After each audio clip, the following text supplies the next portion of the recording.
Welcome back to yet another landscape tutorial. I'm going a little different with the colors this time. I've been experimenting with different blues, so today I'm going to play around with Indian Throne, which you can see is this bright sapphire type blue. We're going to kind of follow some of the same patterns.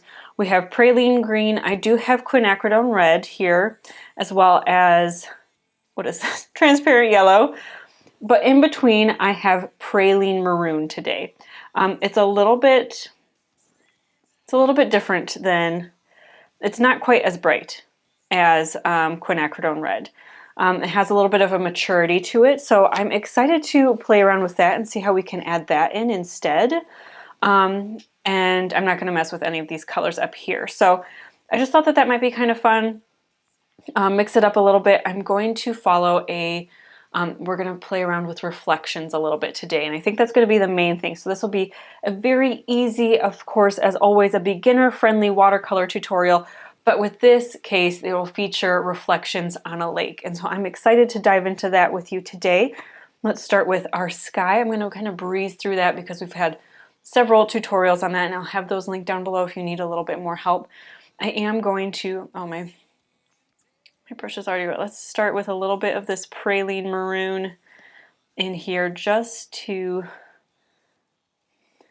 purple it up just a touch. Gray it out just a little bit. I need a little bit of yellow.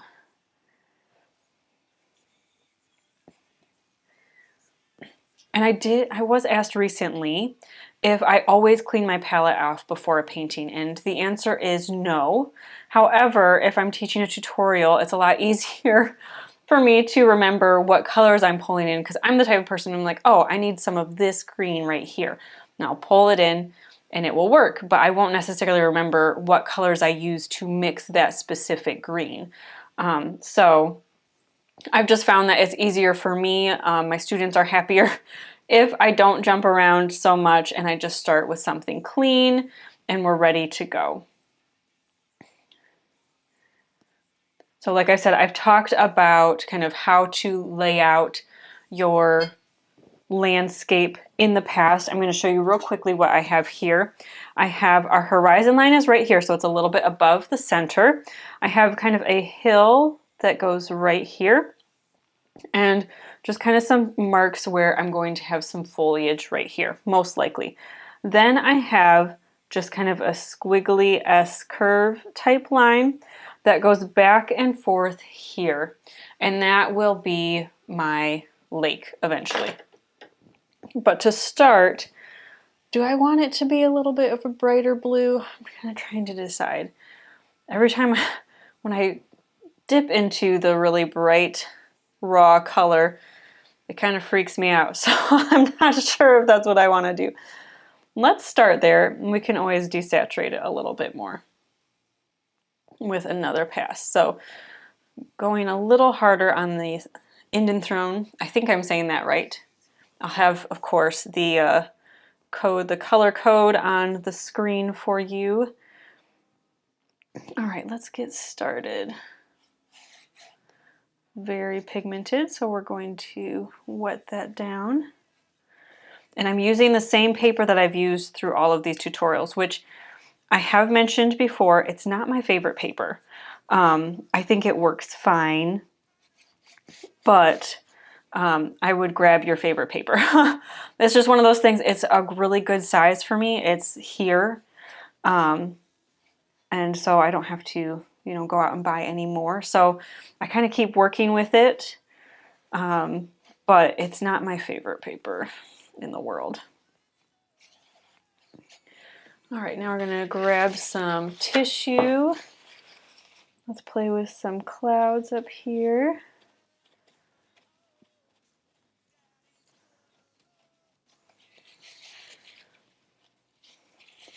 And over here.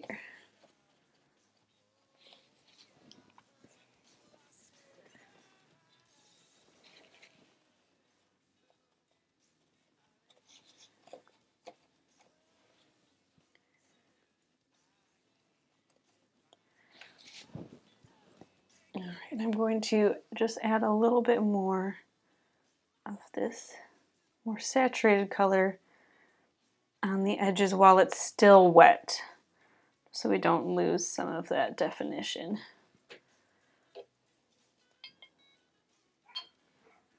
Oops, sorry if you can hear the dogs. It seems like they can sense when I'm going to be filming or taking a nap.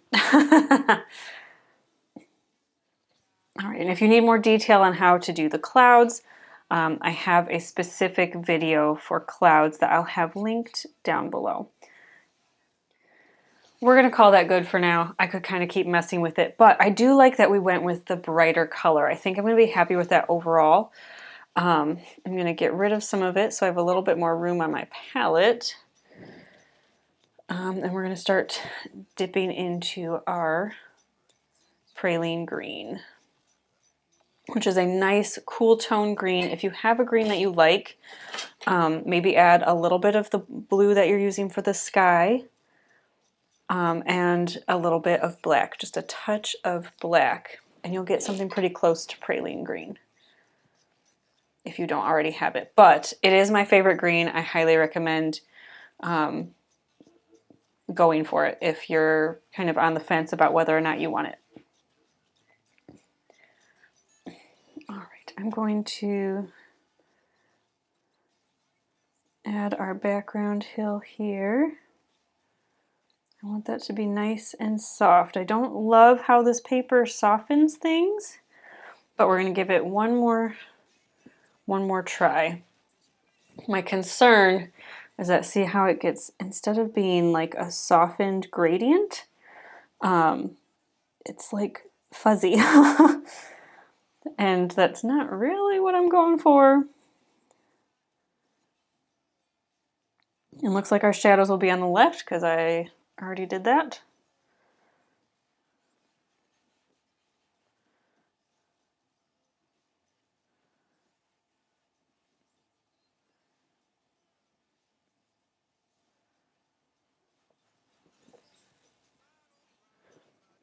All right, clean brush, wiping it off. I'm going to just pull this along this edge here to get it more the way I want. I might have to come back and fix this. This is why I don't love this paper. It's not going to happen with all of your paper, so hopefully it won't happen with yours. All right, so with the rest of our praline, so it doesn't have any blue in it, I'm actually going to warm this up. Maybe it's because it's going to be by water. I want it to be a little bit warmer. Not this warm, but I want it to have just a warmer feel overall, this piece. So while I added a little bit of the blue in with the praline to kind of help it be pushed back, still I don't want it to be too cool tone.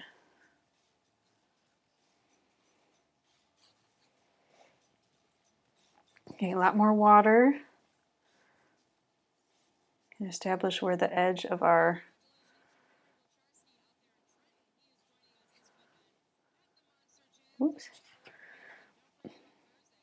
the edge of our water is. So this is going to be irregular, and I found that having kind of these thin bits that come out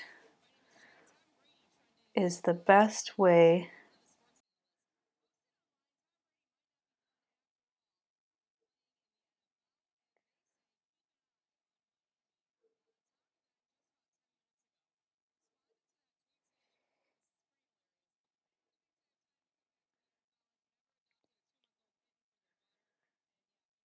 I never finished that thought, sorry. The best way to kind of look like it's foreshortened. So a lake might have this kind of shape, but you want it to look like it's horizontal, right?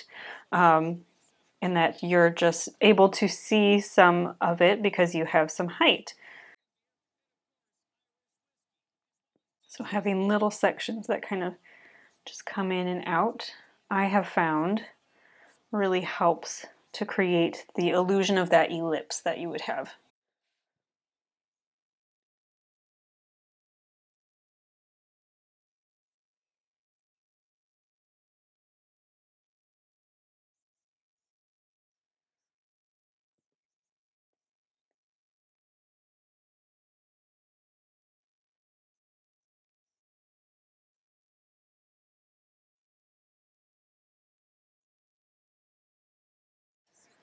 All right, gonna add some more in here.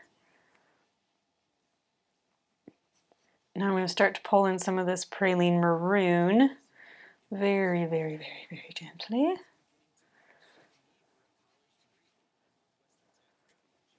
As well as some transparent yellow. Like I said, I like the idea of this being a little bit brighter.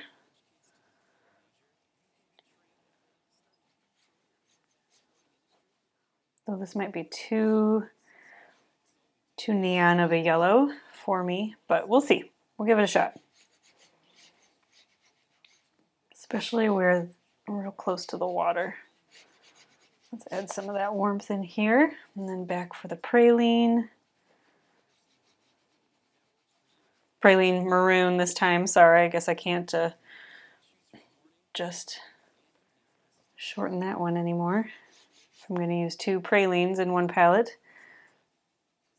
And I'm just kind of spreading this around. This will help create some movement and some visual interest.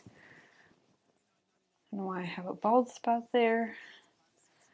Another thing I don't adore about this paper.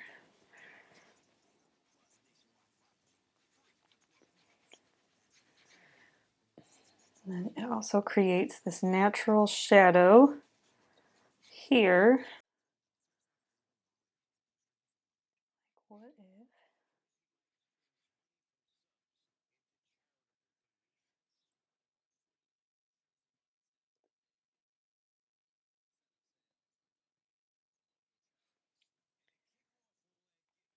And it's already kind of starting to get the effect that there's something, it goes down into something because we have that little bit of that deeper color. Now you don't have to do this with red. If you're looking at it, you're like, why do you always use red in your landscapes?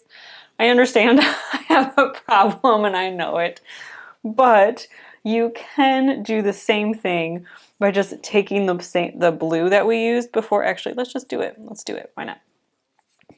And just kind of add that in a little too much.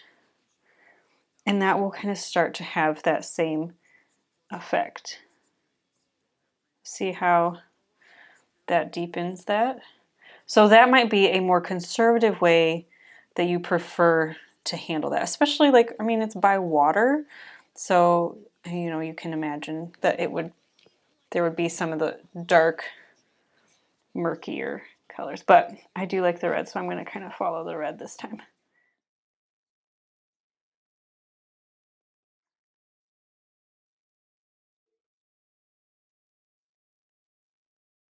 All right, now let's start in on the water. This is where it starts to get a little bit tricky. We're going to repeat what we already had and just kind of bring it down. So I'm actually going to start with, even though this is quite a bit in the background, I'm going to start with this mountainous color that we had, and I'm going to keep these very horizontal strokes, but they're going to be soft, ideally. And everything's going to be very horizontal. So we already kind of established that with the edge of the water, and so going back now with the brush has just been dried off. I'm also going to grab some of this green, and I'm going to make sure that I leave some spots that are pretty light.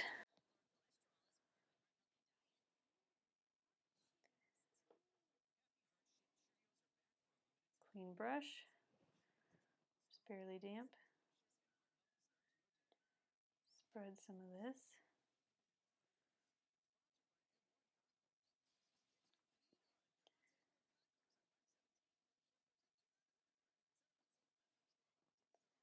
I'm going to leave this section white and kind of allow it to kind of come and go.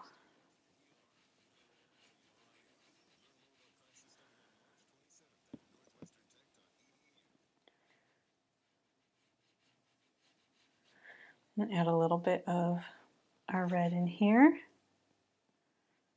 because I'm crazy.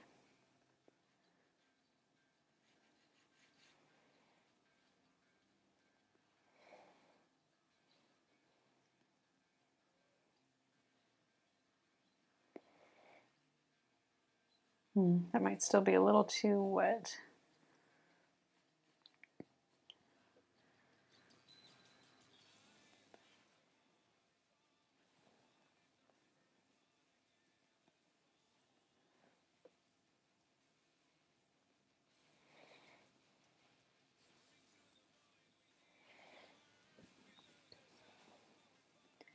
All right, bringing this green back in. So this is that main green still. I'm just moving back and forth.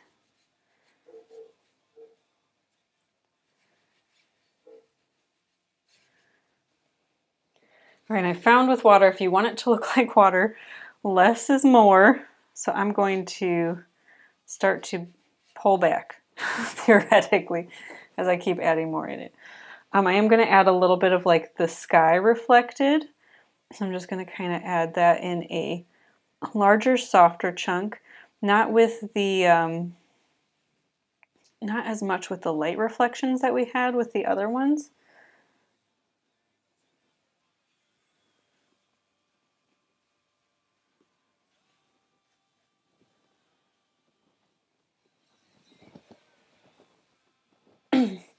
All right, now I'm going to add, ooh, that looks kind of funny over here. So let's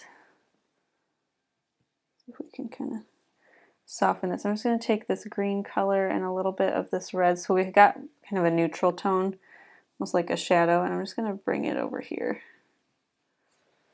I just didn't like how they were, I don't know, it just didn't look quite right. So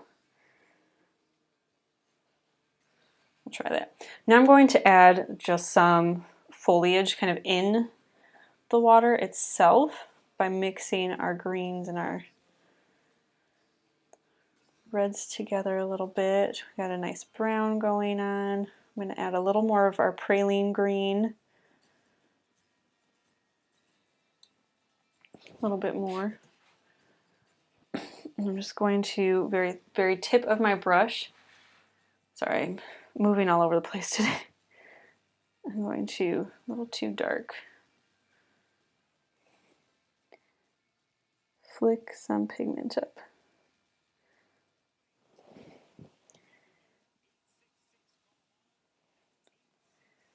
So that would be less pigment, and then more pigment has the darker strokes.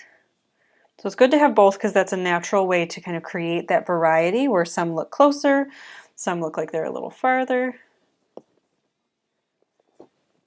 And then having some that are a little bit more in the brown mixture also helps. Add that variety and that interest.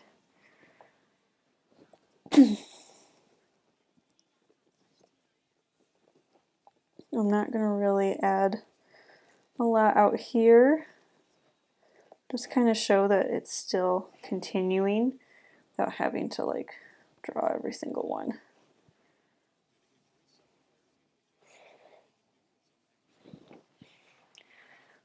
All right, we've got some beautiful reflections started. We've got some fun texture. Let's zoom back out and assess. So we've got our messy palette. I think I am going to add a little bit of foliage in here just to add a little bit of depth, hide some of this awkward cloudiness that happened just because of the paper. But like I like this section here, how there's like this little hint of something a little darker. So I think if we mimic that, it'll help to kind of ground the piece overall, kind of explain why there might be a little bit of a shadow over here. So let's do it. I'm going to bring in both of these two to start, just see where that gets us. I think that's a little too dark, so I am going to add back our transparent yellow, which means we'll need a lot more praline green. Maybe our next landscape will do a different green. I know I've been super stuck on this one. It's just been my favorite, and these have been kind of more of a relaxing thing for me. So I'm going to just take what I liked already and we're going to pull it out.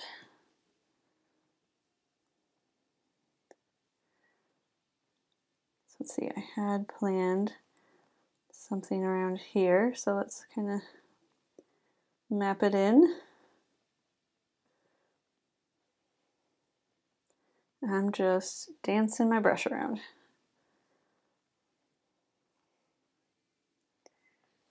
I'm going to clean my brush off now.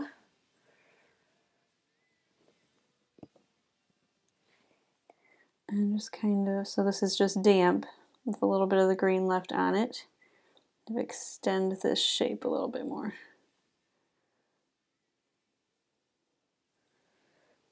All right, damp brush again, cleaned that off.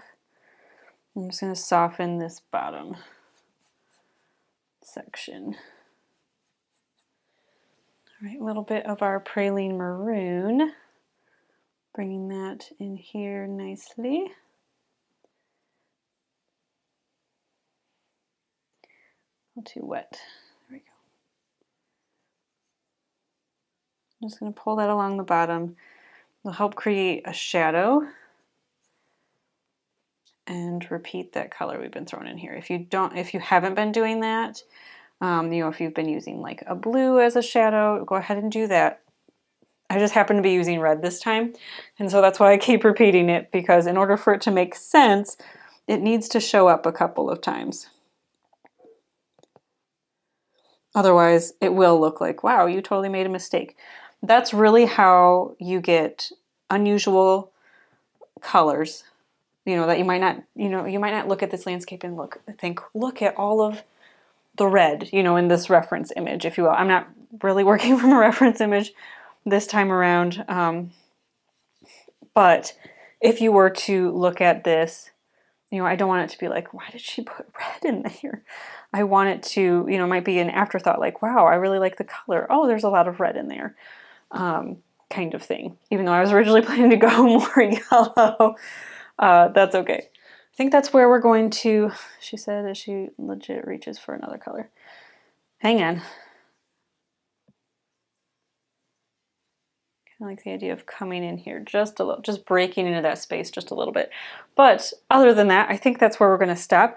You could, of course, continue by messing with the reeds by like dragging your brush tip, the tail of your brush, and kind of pulling up. That will create some natural texture. It can be a really fun way to do that. I'm not going to do that this time because this paper doesn't handle that well, but it can be a really fun way to add just that little bit of visual texture and kind of include that. So definitely something worth experimenting with. Not if you're using this paper though. I hope that you are having a wonderful, wonderful day. My battery's dying, which is why I'm kind of in a rush. I hope you're having a wonderful day, that you enjoyed this tutorial. If you would like to see more watercolor tutorials like it, or more landscapes, or anything specific, please let me know in the comments section down below, and I will get to that as soon as I can. And until next time, happy painting.